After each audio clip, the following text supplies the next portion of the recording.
Salam Skapsa bisa, santun menuju prestasi dalam kompetensi. Baiklah pelajar Skapsa, pada pertemuan kali ini mata pelajaran instalasi penerangan listrik kelas 12 semester genap, saya akan mencoba menjelaskan mengenai penerangan jalan umum tenaga surya. Nah, untuk itu silahkan simak materi berikut ini. Oke, baiklah pelajar Skapsa, Bismart, selamat datang di pembelajaran instalasi penerangan listrik. Di sini saya Sisko Agustian yang akan mencoba memaparkan mengenai penerangan jalan umum tenaga surya. Nah, materi di sini sebenarnya melanjutkan materi yang disampaikan oleh Bu Indah kemarin, ya, mengenai PJUTS. Tujuan pembelajarannya tidak berbeda jauh, meliputi menganalisa instalasi lampu PJUTS. Nah, selanjutnya kalian diharapkan dapat merencanakan instalasi lampu PJUTS, kemudian dapat merancang instalasi lampu PJUTS, dan dapat merekonstruksinya. Ya, jadi fokusnya adalah lampu penerangan jalan umum, yang utama adalah tenaga surya. Di sini nanti saya akan mencoba memaparkan mengenai prinsip kerja dari tenaga surya yang biasa digunakan baik di PJU maupun pada rumah sederhana. Nah, di sini saya jelaskan secara lengkap agar pengetahuan mengenai tenaga surya tidak terpotong-potong.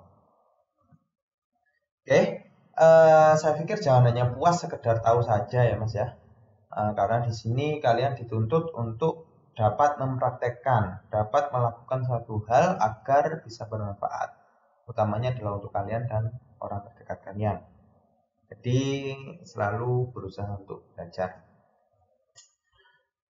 Prinsip kerja sel surya, ya, secara lengkap pada pemanfaatan PJU.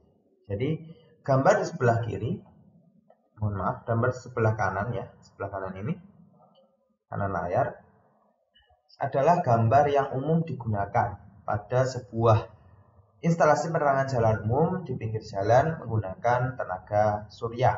Jadi, kenapa menggunakan tenaga surya? Karena agar penggunaan energi dari bahan bakar fosil maupun yang lainnya dapat dikurangi. Jadi, menggunakan tenaga alternatif. Oke. Sel surya itu adalah sebuah, kalau di sana digambarkan sebuah panel yang memanfaatkan sinar matahari diubah menjadi sebuah tegangan direct current, ya. Jadi energi matahari, panas matahari yang bisa kita dapat sehari-hari di lingkungan Indonesia yang tropis, ya, saya pikir akan sangat bermanfaat untuk mengurangi penggunaan bahan bakar fosil. Sistem kerjanya adalah sinar matahari ini akan memanaskan sel surya yang ada pada sebuah panel. Nah, karena jumlah dari sel surya yang cukup banyak, maka akan mengubah energi panas sinar ini menjadi arus DC, ya, berbentuk tegangan DC, biasanya berkisar antara 12 sampai 18 atau bahkan 20 volt. Apalagi pada saat tidak ada beban biasanya mencapai 21 volt atau VOC, ya.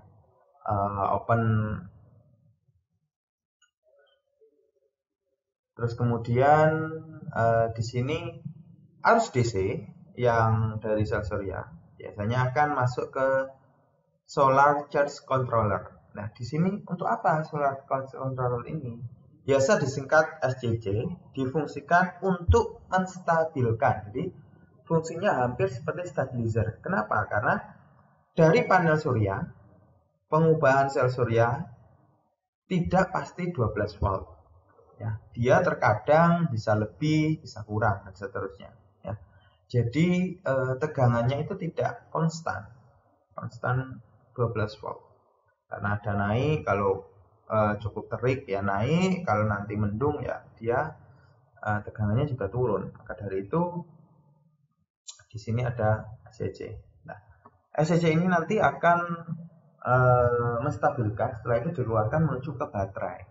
Ya, jadi baterai Terus kemudian salah satunya masuk ke inverter. Baterai yang digunakan sebagai penyimpan dan inverter digunakan sebagai pengubah dari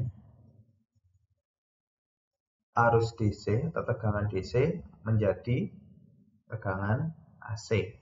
Kenapa harus diubah jadi tegangan AC? Karena sebagian besar peralatan yang kita gunakan, baik itu lampu dan seterusnya, itu menggunakan arus AC.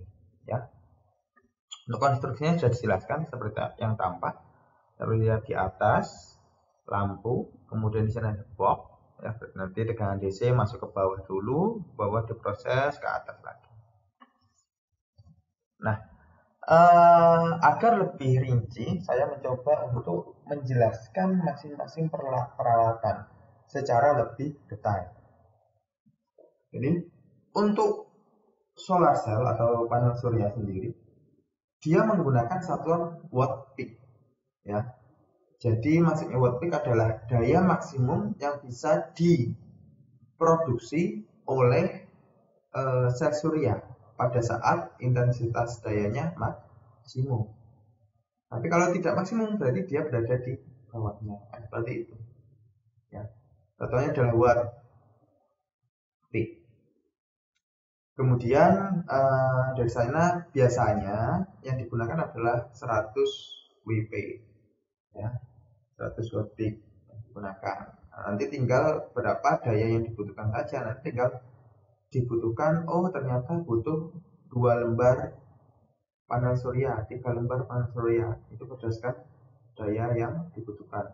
Kalau kalian butuh daya 500 berarti harus 5 lembar karena menggunakan per lembarnya adalah 100 watt peak. Yang selanjutnya adalah efektivitas. Tidak selamanya sel surya itu akan 100% karena ada apa? Debu, ada kerusakan, ada juga yang namanya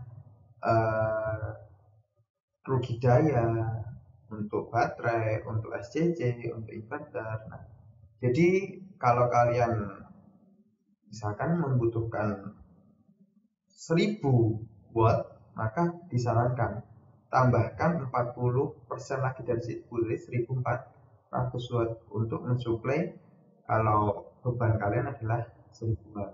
Kenapa? Karena efektivitasnya, ya, efektivitas dari penggunaan solar cell adalah 60%. Jadi yang 40% itu adalah berkurang. Seperti itu.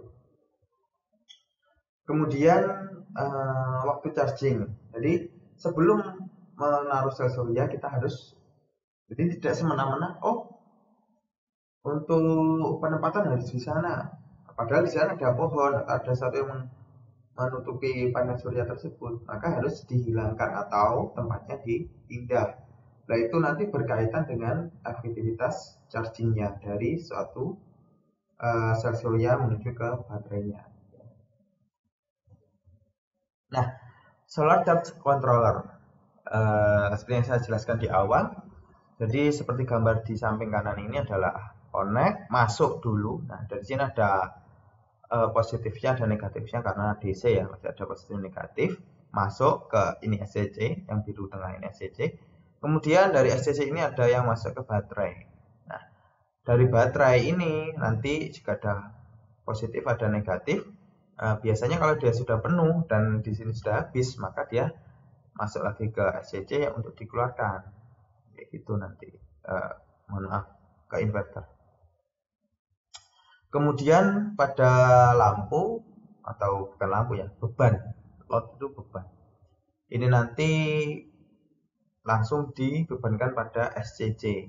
Kalau SCC-nya ini sudah termasuk inverter. Berarti ada dua macam SCC.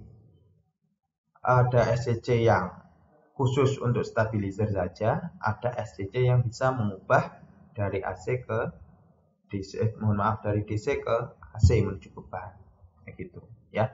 Jadi macam-macam SCC bermacam-macam, termasuk ada nanti ada yang PWM, ada yang MPPT dan seterusnya.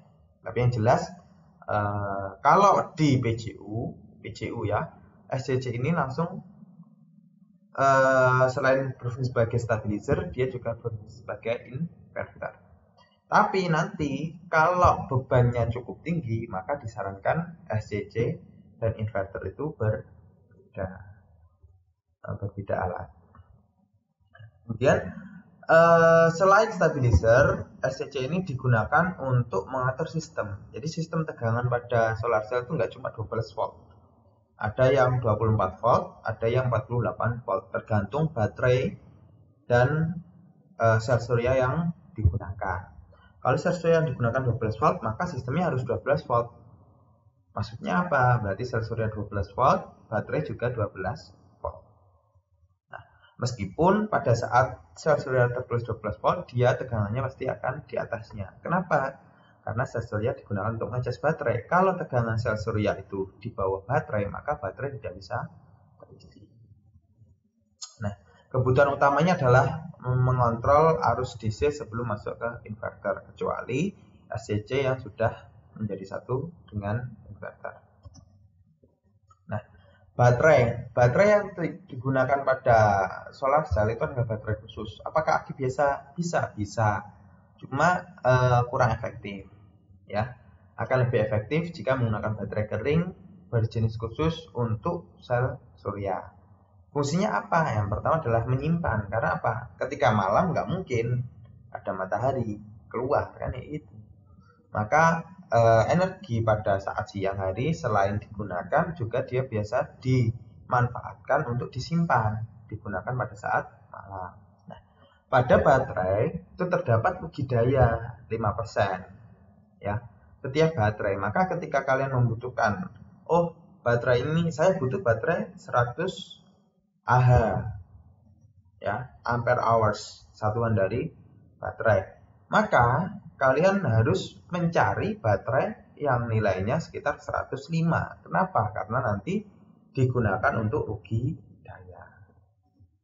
Kemudian jangan sampai discharge-nya ketika menggunakan baterai sampai benar-benar habis. Itu nanti akan cepat merusak. Maka dari itu nanti perlu dilakukan controlling untuk baterainya atau sistem kontrol tersendiri.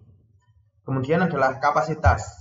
Kalau kapasitasnya adalah baterai saya kuat untuk 100 watt, jangan digunakan 100 watt saja, tapi adalah 2 kali kebutuhan daya. Kenapa? Karena nanti sebelum dia habis pasti dia sudah terisi lagi seperti itu. Dia akan aman untuk mengantisipasi agar tidak habis. Selanjutnya adalah di sini yang dibahas sebenarnya adalah inverternya, inverter yang di sini, ini. Nah, yang kalau ada inverternya berarti SCC yang digunakan adalah SCC yang murni sebagai stabilizer dan controlling system. Dimanfaatkan untuk mengubah arus DC menjadi arus AC pada yang digunakan untuk peralatan. Kedua, menjadi acuan daya penggunaan beban PGU TS, ya. Nah, maksud saya itu PGU TS. Pembangkit listrik tenaga surya itu yang digunakan untuk PGU, berarti namanya PGU TS.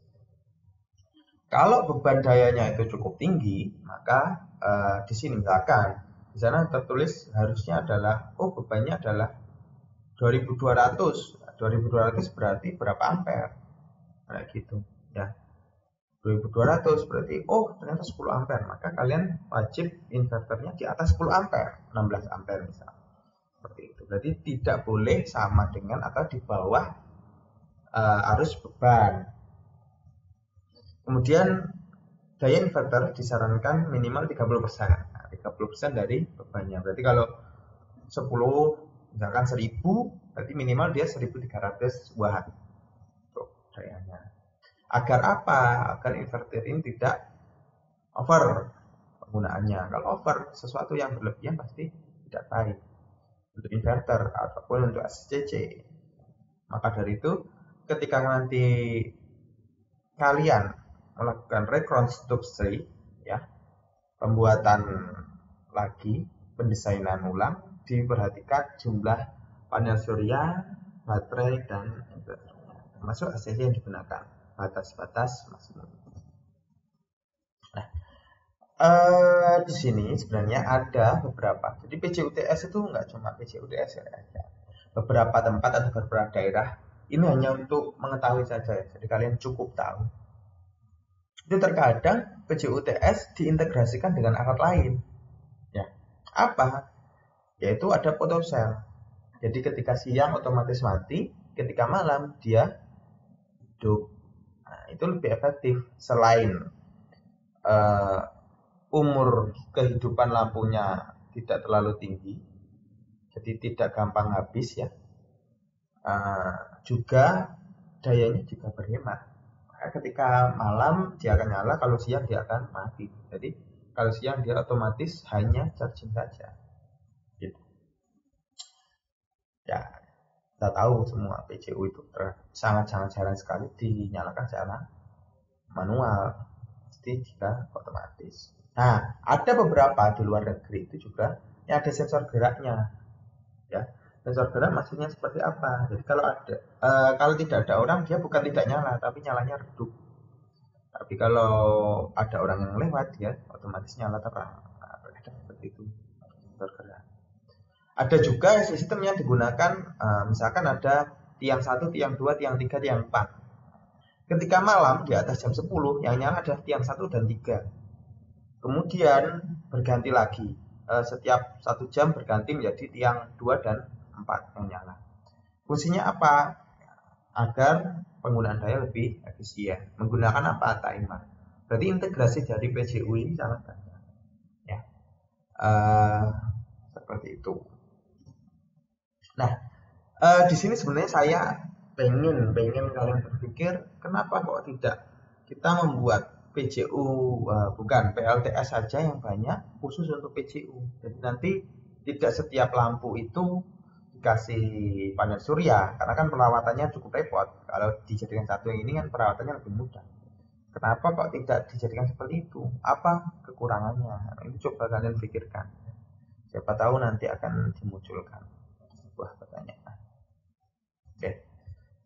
Saya pikir seperti itu, Mas, ya, untuk pembelajaran kali ini. Untuk tugas Google Classroom, gunakan email dari sekolah, harus email dari sekolah, ya. Kemudian kerjakan sesuai waktu, jangan untuk mandiri, jujur, ya. Terus kemudian tolong jangan terlambat. Ini sangat sulit ditoleransi. Kenapa? Karena akan membudidaya. Jadi saya akan mengoreksi sekitar 2 hari setelah tugas diberikan. Itu dari saya. Kalau banyak salah saya mohon maaf. Jika Gustian, terima kasih. Baiklah pelajar Skapsa, demikian materi hari ini mengenai penerangan jalan umum tenaga surya. Untuk tugas, jangan lupa kumpulkan di Google Classroom. Jangan lupa like dan komen untuk mendukung program ini. Klik subscribe dan tekan tombol lonceng supaya kalian tidak ketinggalan informasi. Dan share jika menurut kalian materi kali ini bermanfaat untuk orang lain. Salam Skapsa bisa. Sekolah berbudaya industri, berkarakter berusaha, menjadi idola sekediri raya.